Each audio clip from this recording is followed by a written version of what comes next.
नमस्कार। आज हम एक बहुत ही कह सकते हैं दिलचस्प स्रोत में उतर रहे हैं, अमर सिंह का अमरकोश, और उसमें भी खास तौर पे उसका काल वर्ग वाला हिस्सा। अब ये है तो एक प्राचीन संस्कृत शब्दकोश, पर ये सिर्फ शब्दों की लिस्ट नहीं है। ये हमें दिखाता है कि उस जमाने में लोग समय को कैसे देखते थे और जो अमूर्त चीजें होती है ना, जैसे खुशी, दुख, भाग्य, उनको कैसे समझते थे। हाँ, बिल्कुल। अमरकोश को आप एक तरह से उस युग के ज्ञान का नक्शा समझ सकती हैं। और कालवर्ग जो है वो खास तौर पर समय और उससे जुड़ी जो अवधारणाएं हैं उन पर केंद्रित है।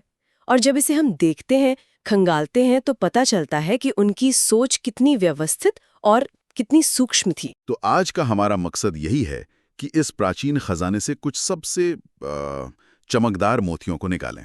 हम देखेंगे कि भाई समय की नापतोल कैसे होती थी और जीवन के जो गहरे अनुभव हैं उनको किन शब्दों में ढाला गया था। चलिए शुरू करते हैं। सबसे पहली बात तो यही कि समय के लिए ही कई शब्द मिलते हैं, काल, दिष्ट, अनेहस, समय। ये अपने आप में ही मतलब दिलचस्प है ना? एक ही चीज के इतने नाम, ऐसा क्यों? हाँ, ये सोचने वाली बात तो है। शायद ये दिखाता है कि समय कोई एक ठोस चीज नहीं मानी जाती थी, बल्कि उसके अलग-अलग पहलू थे, अलग-अलग रूप थे। जैसे काल है, तो हो सकता है वो समय के बीतने या शायद उसके विनाशकारी पहलू की ओर इशारा करता हो, जबकि समय शायद एक सामान्य अवधि, एक जनरल ड्यूरेशन के लिए हो।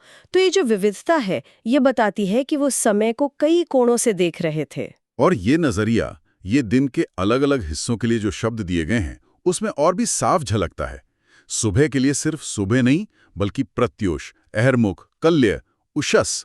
क्या इनमें कोई खास मतलब कोई बारीक अंतर था उस वक्त? हाँ, संभवतः। हाँ, ऐसा लगता है।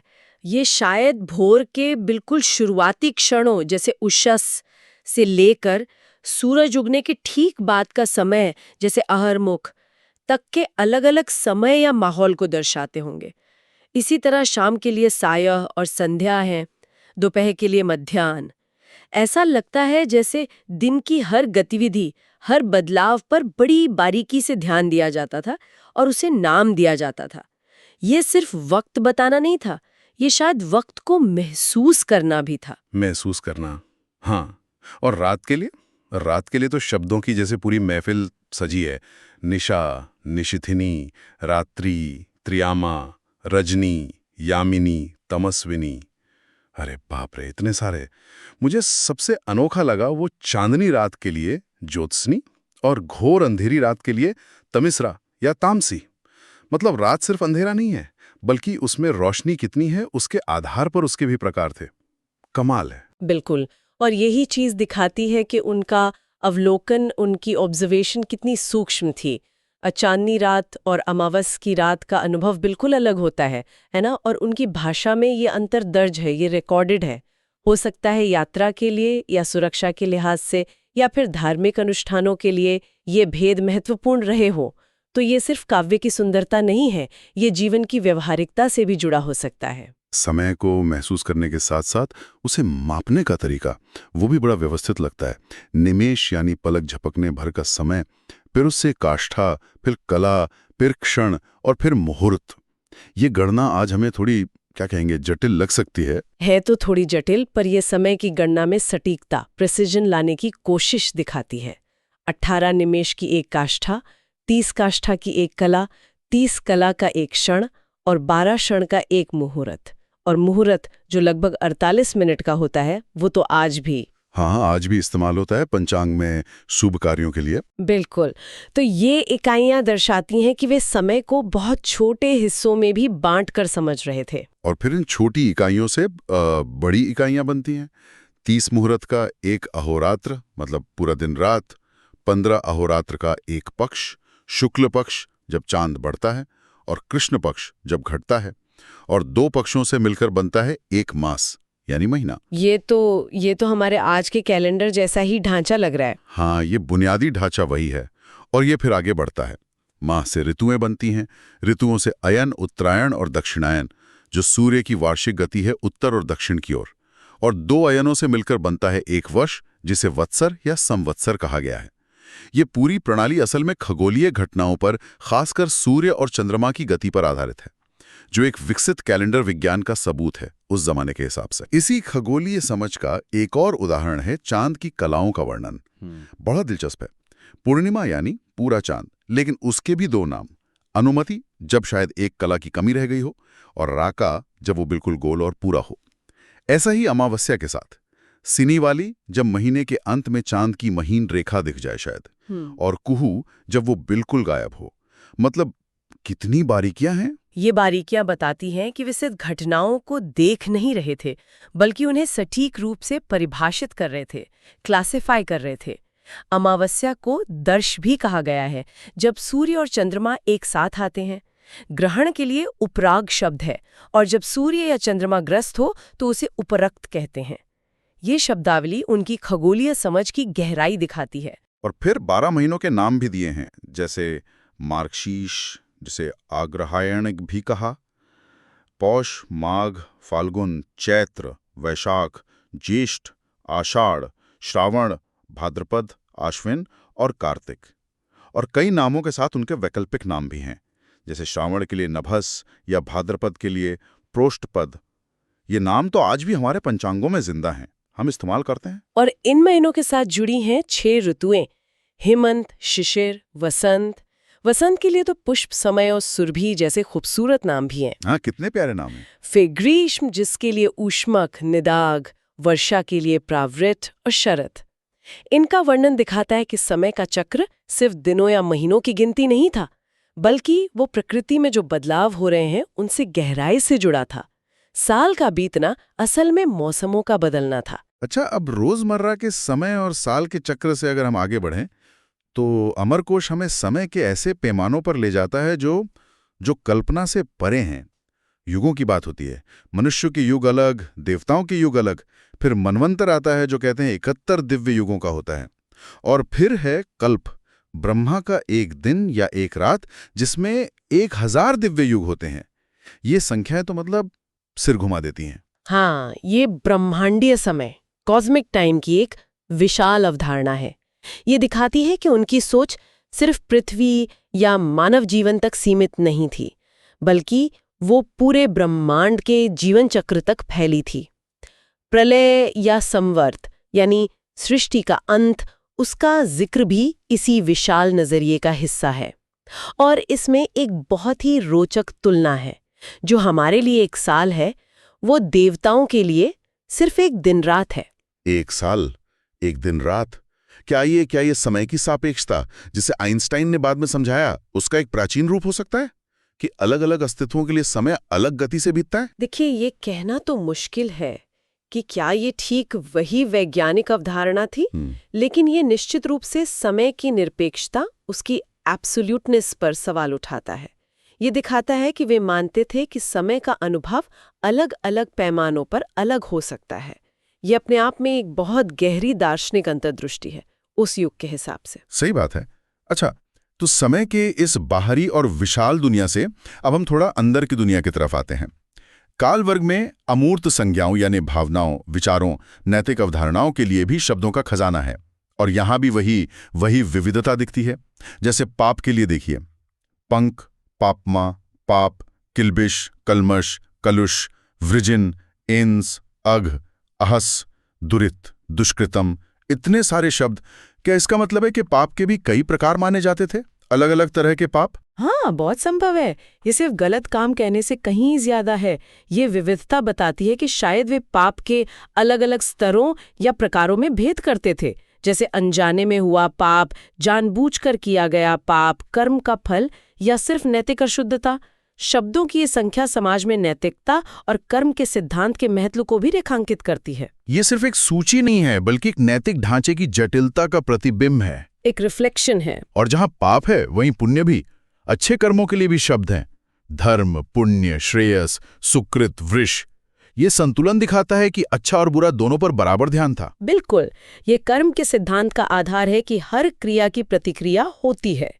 यहाँ धर्म का मतलब सिर्फ रिलीजन नहीं है जैसा हम आज समझते हैं, बल्कि सही आचरण, कर्तव्य का भाव, सब इसमें शामिल है।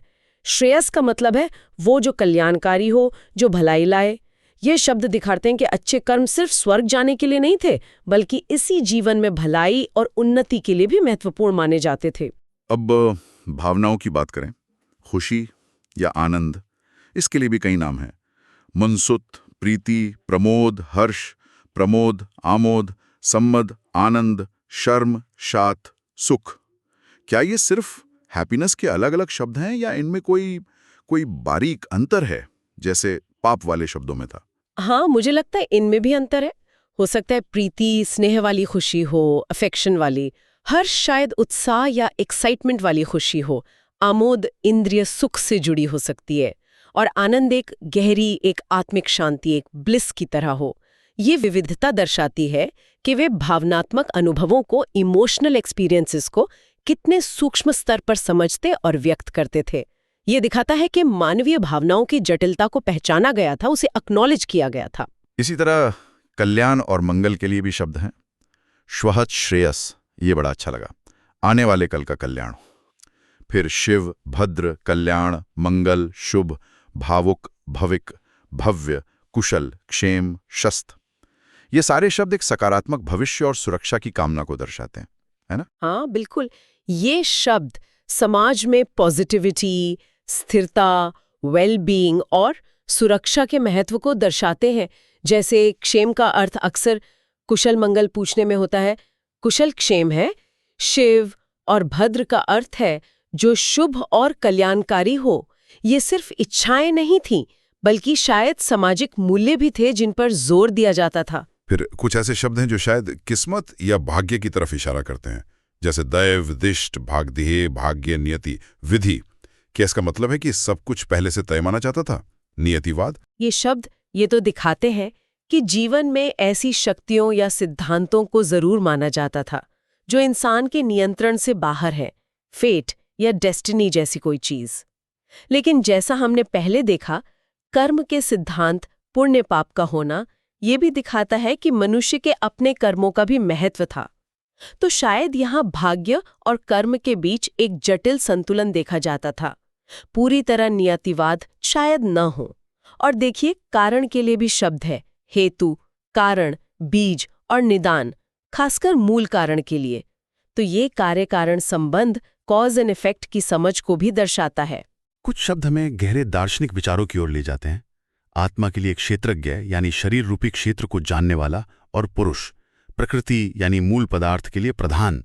और फिर वो 3 गुण, सत्व, रजस, तमस। ये नाम तो सुने हुए लगते हैं। सही कहा, ये तो सांख्य दर्शन की बुनियाद हैं। इनका अमरकोश में होना दिखाता है कि सांख्य दर्शन उस समय कितना स्थापित और प्रभावशाली रहा होगा। सत्व यानी संतुलन, प्रकाश, अच्छाई। रजस यानी क्रिया, गति, जुनून। और तमस यानी जड़ता, अंधकार, अज्ञान। माना जाता था कि ये 3 गुण ही पूरी प्रकृति और मनुष्य के स्वभाव को बनाते हैं। इनका वर्गीकरण दिखाता है कि वे दुनिया को समझने के लिए दार्शनिक मॉडल विकसित कर चुके थे। जन्म के लिए भी कई शब्द हैं। जनु, जनन, जन्मन, जनी, उत्पत्ति, उद्भव। और जीवित प्राणी के लिए प्राणी, चेतन, जन्मी, जंतु, जन्यु, शरीरी। ये वर्गीकरण जीवन की प्रक्रिया और एक जीव की परिभाषा पर उनकी सोच को दर्शाते हैं। और अंत में मन और चेतना के लिए शब्द चित, चेतस, हृदय, स्वांत, हृद, मानस, मनस। यहाँ हृदय का प्रयोग सिर्फ शारीरिक अंग, हार्ट के लिए नहीं है, बल्कि भावनाओं और चेतना के केंद्र के लिए भी है। ये दिखाता है कि आंतरिक जगत, आत्मनिरीक्षण और मानसिक प्रक्रियाओं की समझ भी विकसित थी। तो अमरकोश के इस कालवर्ग की हमारी ये जो पड़ताल रही, ये दिखाती है कि ये सिर्फ एक शब्द संग्रह नहीं है। ये एक प्राचीन सभ्यता की सोच, उनके विश्व दृष्टिकोण, उनकी बारीकियों को समझने की क्षमता का एक आईना है। समय को मापने की सटीकता से लेकर भावनाओं और दार्शनिक विचारों को शब्दों में बांधने की कोशिश तक, ये वाकई कमाल का है। बिल्कुल, शब्दों की ये बहुलता, ये रिचनेस सिर्फ भाषा की अमीरी नहीं है, ये उनकी सोच की गहराई और चीजों को वर्गीकृत करके, कैटेगराइज करके समझने की एक सशक्त प्रवृत्ति को दर्शाती है। ऐसा लगता है मानो वे मानते थे कि हर अवधारणा, चाहे वो समय हो, पाप हो या खुशी, उसके अनेक पहलू होते हैं और हर पहलू को समझने और व्यक्त करने के लिए एक अलग शब्द, एक अलग नजरिया चाहिए। आज के इस बातचीत से एक सवाल मन में उठता है, जिस पे शायद हमारे सुनने वाले भी सोचना चाहें। क्या समय, नैतिकता, भावनाओं से जुड़े ये प्राचीन शब्द और उनकी जो अवधारणाएं हैं, क्या वो आज हमारे लिए कोई मायने रखती हैं? क्या हमारी भाषा, हमारे शब्द वाकई हमारी हकीकत को, हमारी समझ को घड़ते हैं, खासकर जब बात समय या खुशी गम जैसे अमूर्त एहसासों की हो? क्या नए शब्द घड़ने से या पुराने शब्दों को फिर से समझने से हमारी दुनिया बदल सकती है? सोचने वाली बात है।